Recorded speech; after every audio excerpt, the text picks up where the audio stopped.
On a eu la chance de proposer une étude dans le cadre du forum du Journal des Archipels sur la thématique des déchets, du recyclage. Et donc là, il n'y a pas vraiment de surprise. Que ce soit les Mauriciens ou les Réunionnais pensent qu'au final, les déchets sont très mal gérés sur les deux territoires et ils pensent qu'il y a vraiment encore beaucoup à faire, qu'il y a beaucoup de déchets qui traînent sur les bords de route notamment, que la pollution est importante et qu'elle affecte la santé, qu'elle affecte aussi l'image, que ce soit de la Réunion ou de Maurice, et qu'elle affecte aussi la biodiversité. Donc ça, c'était vraiment les points qui étaient ressortis. Donc, qui doit faire des efforts, en fait, pour améliorer ça? Les citoyens, consommateurs, comme on veut, sont assez clairs. Ils savent qu'eux-mêmes doivent participer à cet effort.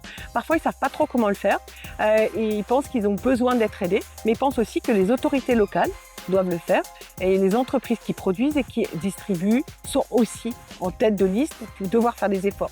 Ce que les consommateurs demandent, c'est un effort concerté pour avoir des infrastructures mieux adaptées, que ce soit une organisation du tri, que ce soit des déchetteries, que ce soit du ramassage plus courant, des containers, que le déchet soit mieux géré à l'avenir, qu'il y en ait moins et qu'il soit aussi recyclé. Sur le recyclage, il y a encore à convaincre sur le fait que le recyclage est vraiment bien fait.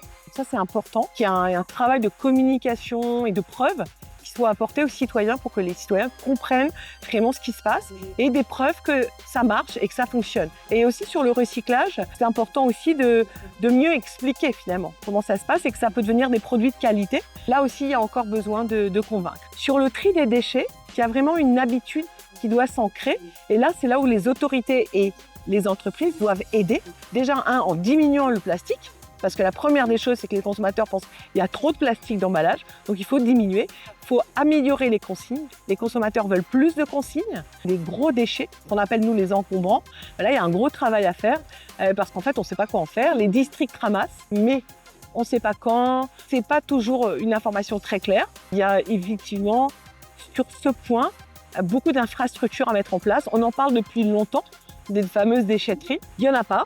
Elles ne sont pas ouvertes au public et donc il serait temps d'en faire. Ce qu'on peut voir clairement dans l'étude, c'est que tout le monde est prêt à faire des efforts, mais le gouvernement doit être clair. On doit passer aux actions, des actions claires, organisées et qui sont pensées pour les gens.